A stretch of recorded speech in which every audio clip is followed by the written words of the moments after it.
I'm here with Jess Sedler, who's a systemic coach with a background in theatre, writing, and performance. And she's going to share her amazing world work project. So thank you very much, Jess, for joining CRR UK today. Talk about your project. Welcome. Thank you. Thank you for having me. Can you tell me a little bit about yourself and your background? Yeah, sure. I'm Jess. I live in South London with my partner, Adam. And I came out of an arts degree at university and trained as an actress. I trained at LAMDA, which is a fairly decent drama school in London. I worked in theatre for a while and sort of diversified, I think is the word that people use. Suddenly I was using my drama skills and acting skills in learning and development. And I also co-founded a cabaret ensemble with 3 other women. So then I was doing those 2 things. I left jobbing acting behind. And then found facilitation and coaching and eventually systemic coaching 3 years ago. So now I coach teams and couples. I still run some facilitation around leadership, communication skills, that kind of thing. And I also write and perform with the Ruby Dolls. Amazing. What was your world work project? When I thought about what I wanted to do, the idea came quite quickly. And I think it was quite personal. It was a way of bringing my performance background and my coaching together. So I thought, some people are writing papers and doing very serious intellectual things. I thought I'll just make a show. But of course it was both serious and intellectual and fun. So I called it a TED Talk Cabaret. And that's a small letter T. It's not an official TED Talk, obviously, but I made up this new genre. So I wanted there to be TED Talk elements, i.e. here are some principles around relationship, around systemic work, around how to think more relationally. Here's a model, a 3-stage model like you get in a good old TED Talk that people can really apply. It felt really important for me certifying in ORSC that other people can use this stuff. You don't have to spend X amount of money or train for X months to have a grasp of it. So I wanted to share that. Packing people into a room, as we could do before COVID, was a quick way of getting that message to a lot of people. So I did it over 2 nights, 60 people. It sold out, luckily, both nights. So 120 people in total. So yeah, one half of it was applying or enabling people who hadn't done this kind of training to understand some of the basic principles, the TED Talk element. And then the cabaret element was the side of performance that I'd been exploring anyway with this ensemble that I was in. So rather than like theatre where there's a 4th wall, there's a division between the audience and the performers on stage, that actually in cabaret, you take that 4th wall down, away, you take the divide away, and we're all just in a room together. And there's an exchange and there's an interaction and there's an informality. So I was exploring, or wanted to explore, emotional intimacy. What does it really mean to be emotionally intimate? Intimacy as in into me see. So I started to think about, when are we really seeing each other? When do we feel seen? So the climax, if you like, of the show was a moment of emotional intimacy that was live. I'm so curious as to how you can combine all these things. Was there elements of role play? How does it work? There was a bit of role play. So I borrowed a story from somebody I know, a real mother-in-law, daughter-in-law relationship, and I fictionalized it, and I sort of loosely, gently, playfully cast a couple of people in the audience to play those 2 roles, and I in a careful way, invited them to say a couple of things in those roles. So we got a sense of what that relationship might be like in the room. So yeah, that was one element. I did the string exercise. Of course I did, with some lovely ribbons. So we had like ribbons crossing the room, sensing the interconnection between everybody. And then the cabaret element was my story. I thought to myself, how can I get people, strangers, to be vulnerable and emotionally intimate? And usually the only way you can get there is if you share some of that yourself first. So I was very lucky that year to fall in love with Adam, my partner, probably for the first time in my life. So I shared my little journey of what was, in my interpretation at least, why I hadn't before, and meeting him and what that did. And I told that through a little parable that I wrote called the Meerkat and the Ostrich. You can guess which one of us is which, and told that. And it was a sort of sweet, touching story, and showed a side of myself that was fairly vulnerable and raw. And then I'm hoping that's what enabled people then to share a bit about themselves. Did you do it once? It was a one-time thing? It was 6 months of work, so 5 original songs. My colleague and friend Ross on the piano, he helped me write the music. I wrote the lyrics. I wrote the rest of the text, I suppose, if you like.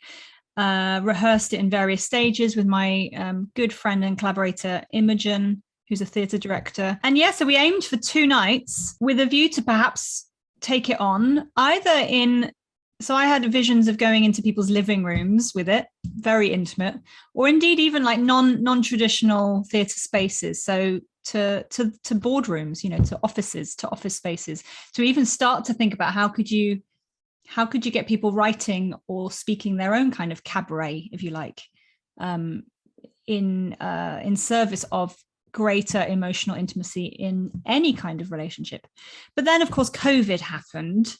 And being in a big room full of people anywhere was a no-no. And now it feels like it was something I did then, particularly that story that I told, that was very me, 2 years ago.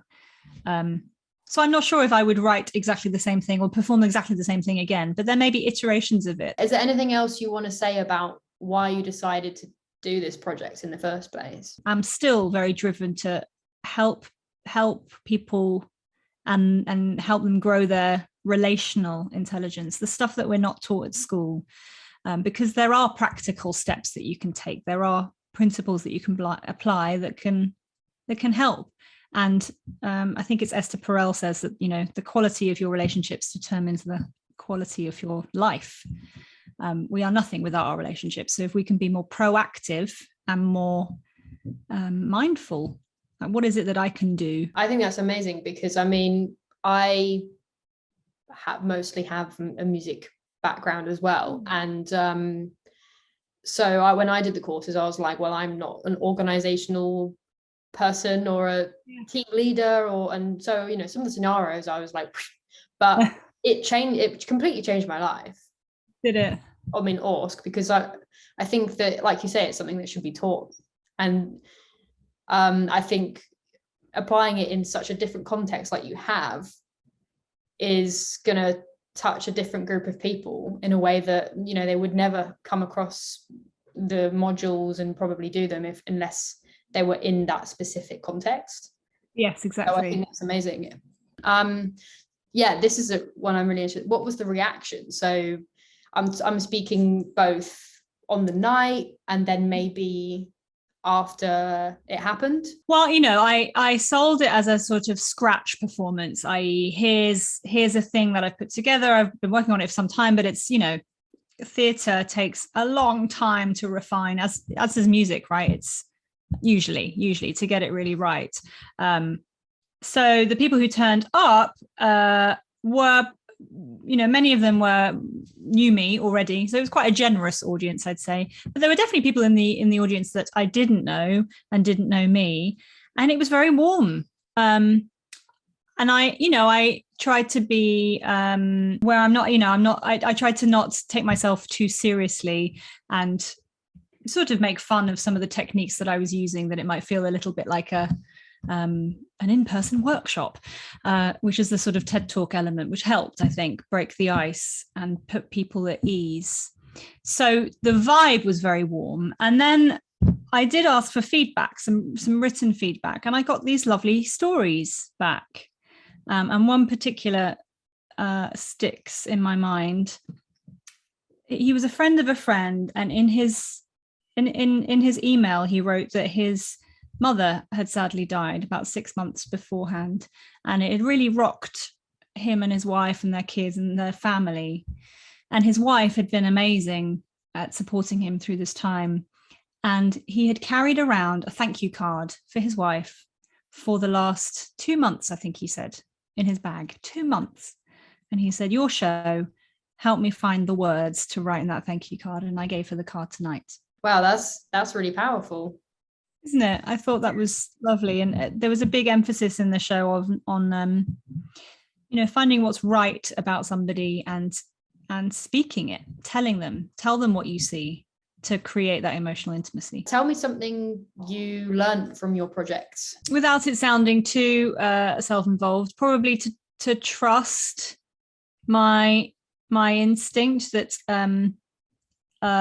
it was a slightly off the wall idea, and I'd never heard of a TED Talk cabaret before, but somehow the idea came quite quickly, and to trust that I can follow through on an idea like that. So if there's anyone reading or watching this that has something on the back burner that they don't have the courage to do yet, do it. Trust the instinct. Particularly because I knew what it was in service of. I knew what the purpose was, and I was always really clear about that.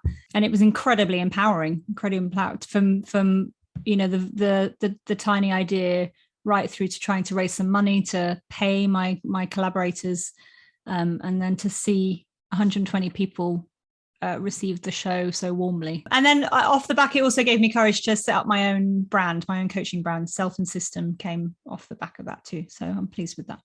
How have you developed other areas of your work sort of beyond this project, or sort of because of this project? Yeah, well, there's nothing like having to get up on a stage in front of a lot of people that you know and people that you don't know, and 120 people over 2 nights, and say what you really believe in. And I've got a team coaching supervisor at the moment who is really hot on that yes, you can learn the tools and the skills, but if you're going to be out there doing this work, you have to really know why and what it means to you and what change you want to see. And it's easy to say that, but to really access it and bravely articulate it that show allowed me to go through that process and go, what is it that I want to say in the world, and have my voice be heard, which I've not always been able to do. And because I was part of a cabaret ensemble, I was one of 4 voices. So this was my opportunity to leave the band behind, do my solo album, and say what it was that I wanted to say. Beyonce. Yeah, I mean, that is the first and last time I will be compared to Beyonce, but thank you. So yeah, I'll be forever grateful. And if it weren't for CRR Global or the World Work Project, I'm not sure I would have had the impetus to do it. So is there anything else you would like to add? One thing I would add is people who are looking to do their World Work projects or not, don't wait for someone to set you the task. Find ways of connecting ORSC to your life, to your background, and that I think so much more comes out of that connection, I think, than people might at first think. I love how you answered that question as a kind of, you connected it to whoever will be reading this or watching this. Yeah. Great way to tie it up, I think. So yeah, thank you very much. And thank you so much for this interview. Great, thank you. Well, thanks for making it so easy to talk about it and to you. No worries. Thanks it's been really interesting. So thank you. Thank you. And have a great rest of your day. And you have a nice evening. Thanks. Take care. Bye.